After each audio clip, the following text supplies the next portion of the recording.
बिस्मिल्लाहिर्रहमानिर्रहीम। क्या आपकी ओवरीज में अंडे नहीं बन रहे? क्या आपको माहवारी में दुश्वारी का सामना है? अगर आपकी माहवारी इर्रेगुलर है या 3 या 4 माह बाद पीरियड आते हैं तो आपको POI का मर्ज हो सकता है। POI के बारे में मुकम्मल मालूमात के लिए वीडियो को आखिर तक लाजमी देखें। अस्सलाम वालेकुम नाज़रीन, उम्मीद करता हूँ आप सब खैरियत से होंगे।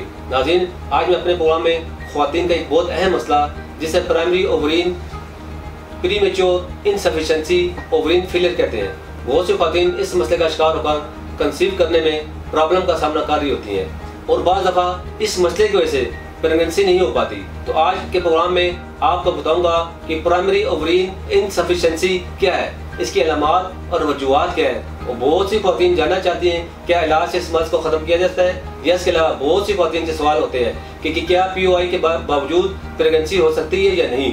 इन तमाम सवालात के जवाब और POI के से मतलब मालूमात आज के इस प्रोग्राम में शेयर करूंगा। प्रोग्राम शुरू करने से पहले ख़वातीन को ख़ास तौर पर कहूँगा अपने किसी भी पेचीदा और पोशीदा अमराज के मतलब मालूमात और रहनुमाई के लिए नीचे स्क्रीन पर दिए गए नंबर पर रब्ता कर सकती हैं। तो अब बढ़ते हैं अपने मौजू की तरफ। सबसे पहले ये जानना ज़रूरी है कि प्राइमरी ओवरीन इनसफिशिएंसी क्या है। नाज़रीन, ये जो POI है ये मेनोपॉज नहीं है।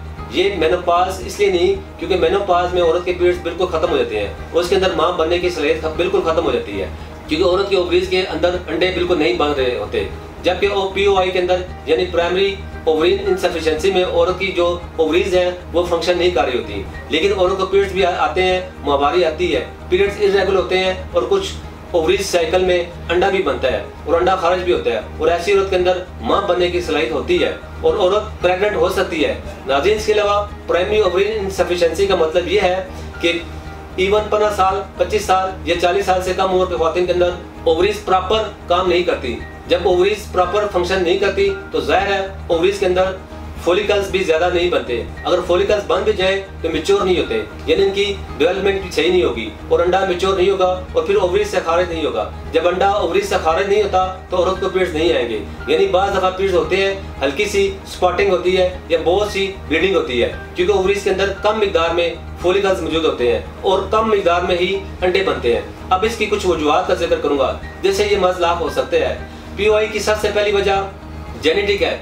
जेनेटिकली का मतलब है कि अगर आपकी फैमिली बहुत ज़्यादा तादाद में ख़वातीन को प्राइमरी ओवरीन इनसफिशिएंसी का प्रॉब्लम मौजूद है तो आप में भी POI का मसला हो सकता है। और अगर आपकी मदर के अंदर ये मसला मौजूद है, मसलन के पीरियड्स 30 साल के बाद ख़त्म हो गए, तो चांसेस है कि आपके अंदर भी POI का मसला मौजूद है।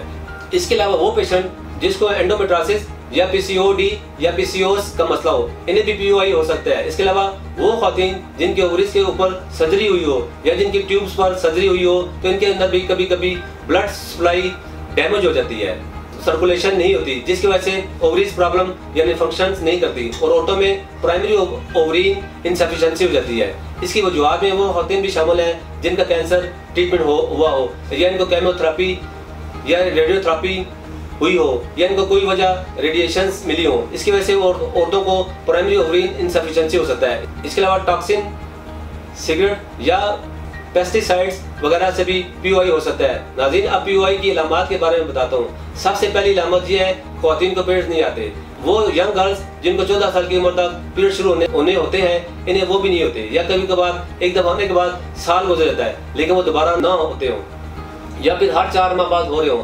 अगर किसी औरत में ये अलामात मौजूद हैं, इन्हें चाहिए कि सबसे पहले अपने टेस्ट करवाएं। इसके अलावा पीरियड्स का बहुत ज़्यादा इर्रेगुलर भी प्राइमरी ओवरीन इनसफिशिएंसी की अलामात हो सकती हैं। नाइट स्वेट्स मतलब रात को बहुत ज़्यादा पसीना आना, मुबाशर के दौरान बहुत ज़्यादा दर्द होना या वजाइना ड्राइनेस का प्रॉब्लम आ रहा हो।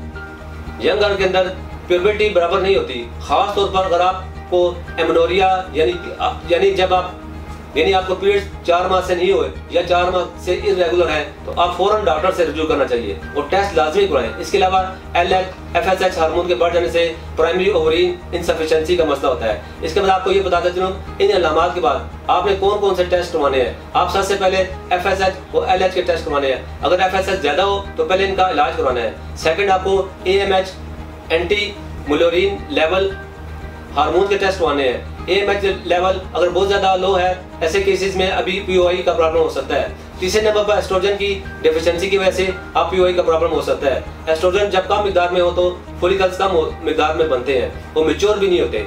इसके साथ अगर एस्ट्रोजन का लेवल कम आएगा तो डेट्स मीन कि टेस्टोस्टेरोन का लेवल भी कम आएगा, इसलिए टेस्टोस्टेरोन लेवल भी टेस्ट कराना चाहिए। इसके अलावा अल्ट्रासाउंड भी कराना जरूरी है, क्योंकि इससे पता चलता है कि दोनों ओवरीज में कितने फॉलिकल्स मौजूद हैं। अगर ये फॉलिकल्स कम मिकदार में मौजूद हो तो पीओआई की तशखीस करता है। नाज़रीन, इसके बाद एक बहुत ही अहम सवाल, क्या इसका इलाज मुमकिन है? अब मैं इसके बारे में बताता हूँ कि पीओआई के तमाम वजूहात और अलामात को मद्देनजर रखते हुए तहसीलदार के काबिल माहिरीन हुक्मा, डॉक्टर्स, लेडी डॉक्टर और फार्मासिस्ट ने हकीम डॉक्टर तारिक महमूद के ज़ेर सरपरस्ती मुख्तलिफ किस्म की कीमती जड़ी बूटियों पर तहकीक और रिसर्च के बाद प्राइमरी ओवरीन इनसफिशिएंसी के लिए महफूज और कामयाब इलाज मुतारा कराया।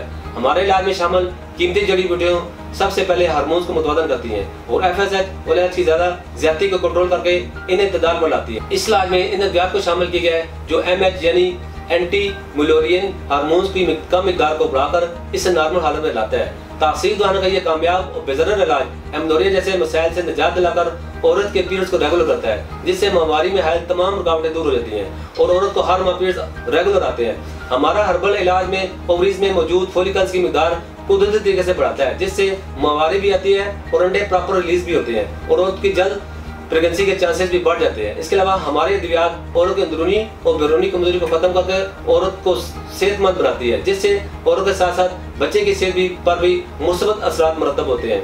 वो खातीन जो तरह तरह की रेडिएशन के इस्तेमाल के बाद माँ बनने की सलाहियत खो चुकी है, वो एक दफ़ा हर्बल तरीका इलाज ज़रूर इस्तेमाल करें। हर्बल तरीका इलाज ही वाहिद ऐसा इलाज है जिससे किसी किस्म का साइड इफेक्ट नहीं है और हमारी तमाम अद्वियात हर तरह के साइड इफेक्ट से पाक है। मैं तमाम ख़वातीन को कहूँगा कि हर्बल तरीका इलाज अपनाएं और अपने तमाम पेचीदा पोशीदा अमराज से छुटकारा हासिल करें और पुरसकून और खुशहाल ज़िंदगी बसर करें। इसके साथ साथ कुछ परहेज और एहतियाती तदबीर बताता हूँ। खाने में ताज़ा सब्जियाँ फलों का इस्तेमाल करें, फास्ट फूड और तेज़ मसालेदार खानों से परहेज करें। इसके अलावा एहतियाती तदाबीर में सफाई का खास ख्याल रखें और पुरसकून और खुशगवार माहौल में रहें। स्ट्रेस से जिस हद तक हो खुद को बचाएं। नाज़रीन, इसके मतलब मज़ीद मालूमात और रहनुमाई के लिए हमारा यूट्यूब चैनल तहसीलदार ऑफिशियल विजिट करें। उम्मीद करता हूँ हमारे आज के प्रोग्राम से ख़वातीन को बहुत फ़ायदा हासिल हुआ होगा।